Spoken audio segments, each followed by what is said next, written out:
नमस्कार दोस्तों, हम इस वक्त मौजूद हैं पिपराइच में। सबसे पहले आपका न्यूज स्टार 1 पर आपका वेलकम है, आपका स्वागत है। जैसा कि आपको बताना चाहेंगे कि बरसात का मौसम चल रहा है और तमाम बीमारियों का सिम्टम निकल के आ रहा है, जिसमें एक आई फ्लू बहुत तेज़ी से जो है वायरल हो रहा है। ये सिम्टम से काफ़ी लोग परेशान हैं, जिनकी आंखें लाल हो रही है। बताना चाहूँगा कि हमारे साथ आज ख़ास मेहमान हमारे साथ जुड़ी हुई हैं। डॉक्टर श्रीमती पंखुरी जौहरी मौजूद हैं।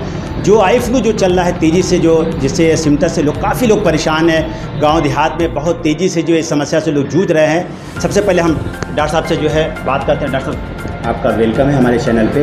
क्या कहना चाहेंगी, जो तेज़ी से जो वायरल चल रहा है जो आई फ्लू का, काफ़ी समस्याएँ निकल के आ रहे हैं बरसात के मौसम में, क्या कहना? नमस्कार दोस्तों, मैं डॉक्टर पंखुरी जौहरी श्री राम जानकी नेत्रालय से। मैं बेसिकली एक फेको व ग्लोकोमा सर्जन हूँ तथा पिपराइच में एक दिन के लिए यहाँ पे अपनी सर्विसेज देती हूँ।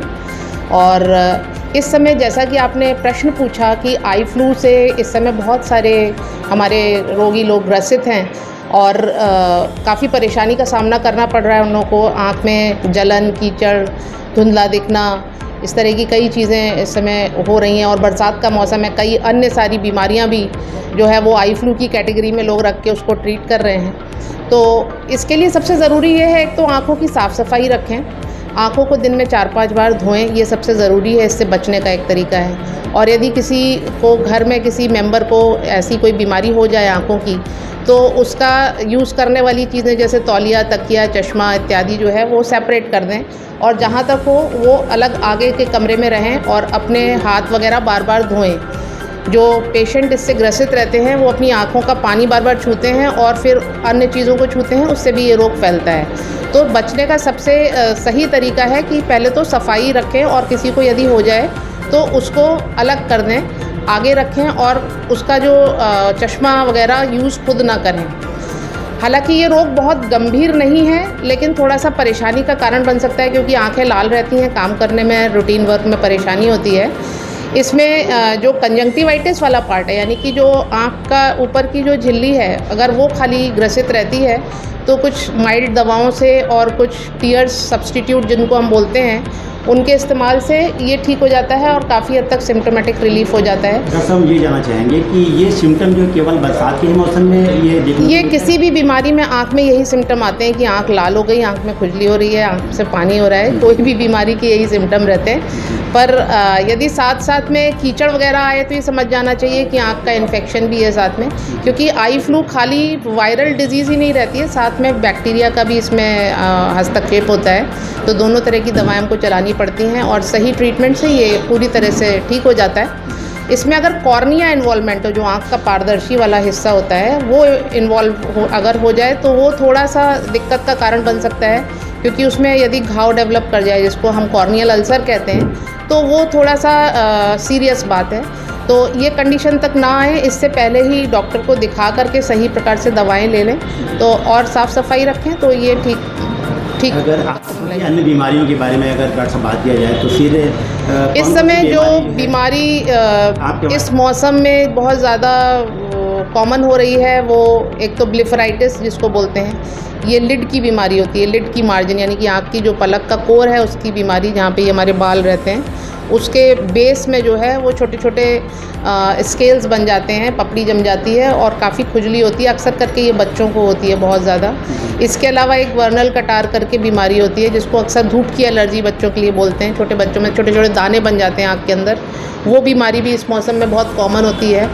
और इसके अलावा कंजंक्टिवाइटिस और ये सब बीमारियां तो हैं ही, और नाक बहना और आँख से पानी आना, ये भी एक कॉमन इस समय फ्लू का सिम्टम होता है, जो कि बुखार से पहले कई बार देखने को मिलता है। इसके अलावा लिम्फ नोड, यहाँ पे गांठें पड़ जाती हैं, जिसको हम मम्प्स कहते हैं। मम्प्स वायरस भी इस समय बहुत इफेक्टिवली बहुत लोगों को उससे ग्रसित हो रहे हैं बहुत लोग। तो ये सब कुछ कॉमन बीमारियां हैं जो हमको इस मौसम में देखने को मिलती हैं। तो इस समय हमको खान पान का ध्यान रखना चाहिए। विटामिन सी से जो काफ़ी फल जो होते हैं, मौसमी, संतरा, ये सब चीज़ें ज़्यादा खाएं। केला, इसमें विटामिन सी की मात्रा काफ़ी अधिक होती है। नींबू पिएं, तो विटामिन सी हमारी इम्यूनिटी को अच्छा रखता है और हमें इस तरह की जो बीमारियां होती हैं उनसे बचाता है। और साफ़ सफाई तो मेन रीज़न। पेशेंट के लिए क्या कहना चाहेंगे मैम, जो है गाँव देहात में रतौनी जिसको कहते हैं या फिर मोतियाबिंद कहते हैं, तो देखिए, रतौंधी और मोतियाबिंद दोनों अलग अलग चीज़ें हैं। मोतियाबिंद तो रिवर्सिबल होता है, माने उसको हम अगर ट्रीट करें और लेंस डाल दें तो हमारी रोशनी पूरी तरह से वापस आती है। और रतौंधी एक ऐसी बीमारी है जो कई सारी बीमारियों के एक सिम्टम है। वो भी अपने आप में एक अकेली बीमारी नहीं है, वो कई वजहों से हो सकती है, जिसमें कॉमनली तो विटामिन ए डेफिशिएंसी होती है जो कि ट्रीटेबल है। विटामिन ए डेफिशिएंसी में हम बच्चों को इंजेक्शन लगाते हैं या उसके कैप्सूल्स आते हैं, उसका पूरा कोर्स होता है, महीने 1.5 महीने का वो वेट के हिसाब से ले करके करते हैं। और इसके अलावा रतौंधी जो है जेनेटिक होती है, यानी आनुवांशिक होती है, वो फैमिली में रन करती है, बहुत सारी डिजीज़ उससे रिलेटेड होती हैं जिसमें मरीज़ को रात में नहीं दिखता है। तो ये कोई ज़रूरी नहीं है कि वो मरीज़ एकदम बच्चा हो, वो किसी भी एज में आ सकती हैं ये रतौंधी की बीमारी। 40 वर्ष की उम्र के आसपास भी कई बार रतौंधी शुरू होती है। इसके अलावा रेटिनाइटिस पिगमेंटोसा एक ऐसी बीमारी है जिसमें रतौंधी हो सकती है। तो ये रतौंधी एक अकेली अपने आप में बीमारी नहीं है, कई बीमारियों की वजह से होने वाला एक सिम्टम है।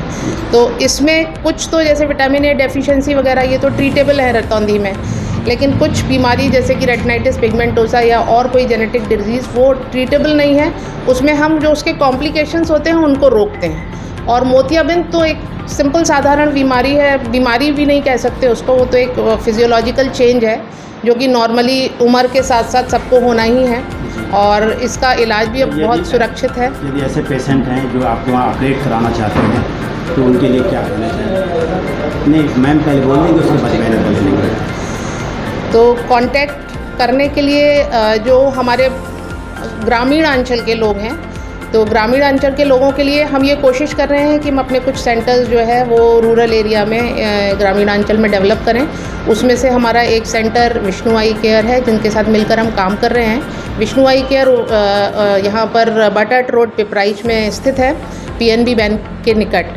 तो यहाँ पर मरीज़ आकर के मिल सकते हैं और आगे की जो जांचें हैं और जो भी दवा वगैरह है वो यहाँ से प्राप्त करके आगे की डेट वगैरह ले सकते हैं, क्योंकि अब क्योंकि सीज़न भी शुरू हो रहा है मोतियाबिंद का। हालांकि मैं ये फिर रिपीट करना चाहूँगी कि मोतियाबिंद का ऑपरेट कराने के लिए ऐसा कोई सीज़न फिक्स नहीं है। हम लोग तो मदुरई के पढ़े हुए हैं और मदुरई में हर वक्त इससे ज़्यादा गर्मी रहती है, फिर भी वहाँ मई के महीने में करीब 2,500 सर्जरी मेरे अपने इंस्टीट्यूट में हुआ करती थी, अरविंद आई हॉस्पिटल मदुरई में। सर, लोगों के दिमाग में चीज़ें होती हैं। हाँ, ये भ्रांति बनी हुई है कि इसको नहीं कराना चाहिए। उन लोगों के लिए थोड़ी दिक्कत हो सकती है जिन लोगों के लिए मान लीजिए कि घर से बाहर रहना है या बहुत पसीना आ रहा है, घर में AC पंखा नहीं है, मे भी उन लोगों के लिए थोड़ी दिक्कत हो सकती है कि पसीना बह के आँख में गिरेगा तो इन्फेक्शन होने का चांस रहता है। अदरवाइज़ अगर इन सब चीज़ों से आपके घर में कोई प्रॉब्लम नहीं है तो मोतियाबिंद का ऑपरेशन पूर्णतः सुरक्षित है। इसको बहुत छोटे चीरे से आजकल किया जाता है, 1.8 से 2.2 मिलीमीटर चीरा जो हम लोगों के पास हाईएस्ट मशीन्स हैं। तो ये सुई के बराबर बस खाली लगाना पड़ता है और इमल्सीफाई करके हम कैटरेक्ट को बाहर निकाल के लेंस रोलेबल टाइप का लगा देते हैं। तो बहुत छोटा सा चीरा होता है, बहुत आराम से ये ऑपरेशन हो जाता है, पूर्णतः सुरक्षित है। एक जो है मैम आपसे सवाल और कि ये जो है आज जो छोटे बच्चे जिनकी आंखों पर चश्मा दिख रहा है तो उनके लिए क्या टिप्स देना चाहिए? हाँ, ये आजकल एक बड़ा ज्वलंत समस्या बन गई है। पहले 60 लोगों की क्लास में 4 लोग हम लोग चश्मिश करते थे, लेकिन अब 60 लोगों की क्लास में लगभग 40 लोग चश्मा लगा रहे हैं। उसका जो मेन कारण जो आजकल समझ में आता है और कई स्टडीज़ भी हुई हैं इसको लेकर के, वो ये है कि बच्चों का इंडोर एक्टिविटीज़ यानी कि कमरे के अंदर की एक्टिविटीज़ में संलग्न होना मोस्टली। अब आउटडोर एक्टिविटीज़ जैसे फुटबॉल या बैडमिंटन या कोई इस तरह की जो हम लोग ग्राउंड में गेम्स खेलते थे वो अब बहुत कम हो गए हैं और स्कूल भी इसके लिए बिल्कुल उदासीन हो चुके हैं। तो ये कारण है कि बच्चे हमेशा छोटे कमरे में 10 बाई 10, 10 बाई 12 के कमरे में रहते हैं, तो उसी हिसाब से उनकी दृष्टि फिक्स हो जाती है, वो उतना ही देखते हैं हमेशा से। दूसरा, मोबाइल एक बहुत बड़ा कारण है। मोबाइल बच्चों को बहुत अर्ली उम्र पे दे दिया जाता है और वो हमेशा अपनी आँखों को कन्वर्ज करके रखते हैं, उससे भी मायोपिया बढ़ रहा है। और तीसरा ये है कि धूप में बच्चों का खेलना उठना बैठना बहुत कम हो गया है, क्योंकि AC और अन्य फैसिलिटीज़ हो गई हैं तो बच्चे धूप में नहीं जाते हैं। एक नई स्टडी के हिसाब से बच्चों को एटलीस्ट 2 घंटा नेचुरल लाइट में पढ़ना चाहिए जो कि कमरे की खिड़की से अंदर आ रही हो। तो उस लाइट को यूज़ करते हुए बच्चे को ज़रूर पढ़ना चाहिए और सनलाइट में जाना बच्चों को बहुत ज़रूरी है। उससे एक तो आँखों की समस्याओं का भी हल होता है, दूसरा जो रिकेट्स एक बीमारी होती है, बच्चों की हड्डियाँ भी कमज़ोर हो जाती हैं, जो कि आजकल जैसा हो भी रहा है। तो ये सब बीमारियां जो हैं, इसमें सबसे ज़रूरी है माँ बाप का और स्कूल के टीचर्स वगैरह से भी मैं ये रिक्वेस्ट करना चाहूँगी कि जो इंटरवल काट करके 20 मिनट का कर दिया है, पहले हम लोग के टाइम में इंटरवल का पार्ट 40 मिनट का या उससे अधिक होता था, 1 घंटे का, उसको थोड़ा लंबा रखें जिससे बच्चों को धूप में खेलने का मौका मिले। पसीना आना कोई हानिकारक बात नहीं है, बच्चे थोड़ा सा धूप में दौड़ेंगे तो वो उनके लिए अच्छा ही रहेगा अपने जनरल हेल्थ के लिए। तो मायोपिया से हम लोग इसी तरह लड़ सकते हैं कि अपने बच्चों को आउटडोर एक्टिविटीज़ में ज़्यादा से ज़्यादा उत्साहित करने के लिए। Thank you so much. ये थी हमारी खास मेहमान डॉक्टर पिपराइच में जिन जो ग्रामीण क्षेत्र के जो लोग हैं जिनको आँखों का सफल इलाज भी कराना है, तो यहाँ होम्यो आई क्लिनिक पर वो संपर्क कर सकते हैं, पिपराइच भट्टा रोड पर जो स्थित है।